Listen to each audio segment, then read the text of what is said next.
Once upon a time, in a small forgotten village nestled between winding rivers and ancient woods, there was a garden that no one spoke of, at least not out loud. The villagers called it the Garden of Forgotten Names.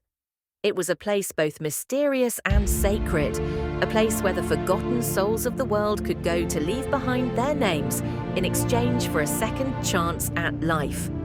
But not everyone believed in the garden's magic, especially not Eleanor, a disillusioned writer who had long since stopped believing in anything that couldn't be seen, touched, or measured. Her once promising career had faltered, and she had moved to the village in search of quiet, to escape the noisy chaos of a life that had failed to bring her joy. One cold autumn afternoon, Eleanor wandered aimlessly through the village, looking for something, anything, that might spark her once vibrant imagination. The houses were old and weathered, their shutters slightly ajar, as though the village itself were waiting for something to happen. It was then that she saw it, an iron gate partially obscured by thick ivy, leading to a path that seemed to vanish into the earth itself. Curious, Eleanor pushed through the gate, brushing aside the vines, and stepped into the garden. The air was thick with the scent of earth and old flowers. Though the blooms were few and far between, their colours muted and faded. The garden was arranged in winding paths, each one lined with stone benches and twisted trees.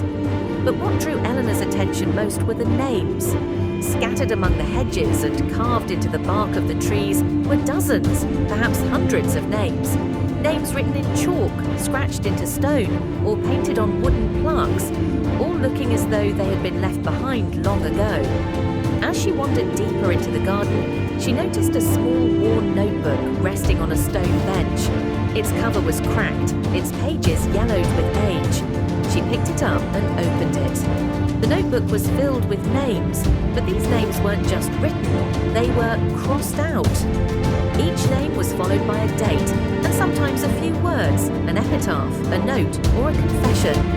Eleanor's fingers trembled as she flipped through the pages, reading the names of people who had disappeared, who had been forgotten, their stories erased by time. She paused on one name, the ink slightly faded. Seraphina Moore. The entry read, "She left the village to escape the shadows of her past, but the garden is unforgiving. She never returned." A chill ran through Eleanor as she closed the notebook and looked around. The air felt heavier now, as though something unseen was watching her. She hadn't noticed before, but there were others here. Figures that drifted just out of sight, their faces obscured by the trees or hidden in the dim light. She could hear faint whispers, voices she couldn't understand. Suddenly, a soft voice interrupted her thoughts. "You shouldn't be here." Eleanor spun around. A woman standing in the shadows of a gnarled oak tree was watching her with dark, sorrowful eyes. Her clothes were old-fashioned, as if from a time long past. The woman's face was pale, almost ethereal, and her presence seemed to draw the light toward her in strange ways. "Who are you?" Eleanor asked, her heart racing. "I am like them," the woman replied. "Forgotten." Eleanor's brow furrowed. "Forgotten? Who are you?" The woman's lips trembled slightly. "I was once someone important to someone, but I left. I had to.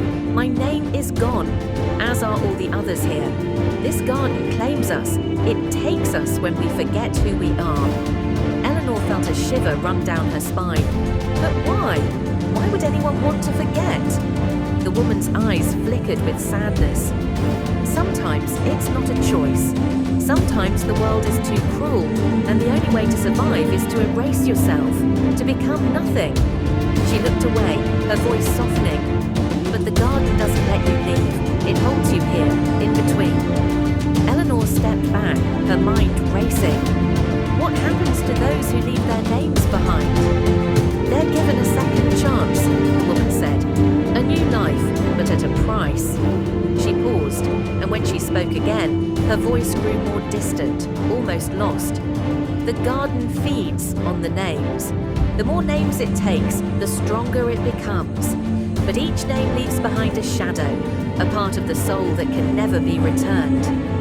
Eleanor's heart pounded in her chest. "What do you mean? A shadow?"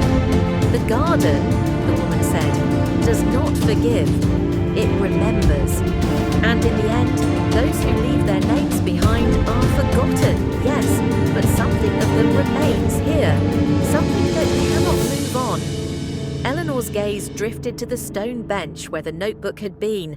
The words in it seemed to burn in her mind, the names of those who had disappeared. And then, as though a hidden thread had been tugged in her soul, she recalled something buried deep inside her, forgot.